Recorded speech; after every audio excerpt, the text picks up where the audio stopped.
Perched up high in the Atlas Mountains, the Kasbah had once been a fortress built to withstand attack. Derelict and forgotten when she first found it, now it spelt safety for her. She loved the dazzling sunlight, the deep blue shadows, the glittering stars at night, and the blindingly white snow in winter. Clemence wrapped the turquoise robe around her, fastened its ties, and as she did every morning, left the main house to walk across to the annex. As she crossed the terrace, she paused, only to run her fingertips over the velvety climbing roses. Blousy, crimson, and almost at an end, their petals dropped at her touch. Like blood, she thought, lingering for one more moment before walking on. She unlocked the door to the annex, slid the bolts, and went inside. At first glance, it appeared just as idyllic as the terrace outside. But something was wrong. Birds were clamouring at an open window which overlooked a private courtyard with access to the mountains beyond. 2 small, copper-coloured butterflies were dancing in the sunlight, but the window should not have been open, and the room should not have been empty.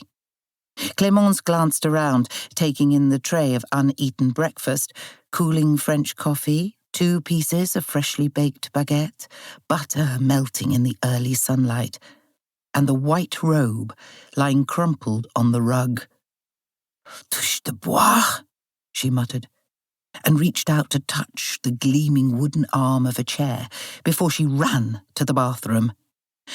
Touch wood. A tap had been left running, but no one was there. So she turned off the water and hurried to the living room where she found no sign of her. "Madeleine!"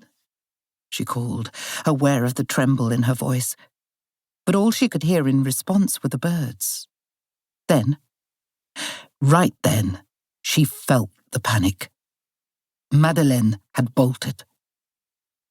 As the distant past reared up, her mouth felt dry, the old fear fluttering as if it were one of the butterflies. She dashed outside and called for Ahmed, her youthful assistant, whom she trusted more than anyone else in the world. "Help me," she pleaded as he approached. "She's gone." She held out her hands and the young man enclosed them in his much larger ones for a few moments. "She can't have gone far, madam. I carried her breakfast in only half an hour ago, and she was there. Has she eaten it?" Clemence shook her head. "She can only have been gone half an hour at most," he said, his voice calm as they left the terrace. "Did you unlock the window?" "I'm sorry. She complained about the room being stuffy." Her heart sank. "We have to keep her inside. She can't be allowed out alone. Not ever. I thought I'd explained." "The window was so stiff. I didn't think she'd have the strength to push it wide open. I'll have to install bars, or a filigree screen would at least look better. If we find her, we will." But Clemence wasn't so sure. Madeleine could be devious. "Ahmed, look for her as you head down the track. Take the motorbike to pick up my granddaughter," she said. "I might need the jeep to search for Madeleine." Her granddaughter might complain about having to take the long journey from Marrakech railway station to the Kasbah on the back of a motorbike, but there was no time to worry about it now. Clemence turned her back on Ahmed and set off to search the complex. With few remaining perimeter walls, her Kasbah was at the same altitude as the last of the trees, and nothing much grew above it, the mountain sides barren and rocky. Looking down, it was different. Looking down, it was lush.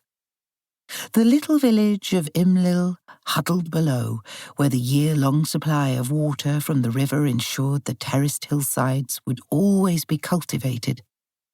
From her vantage point, she could see the walnut and pine forests where she collected cones for the fire.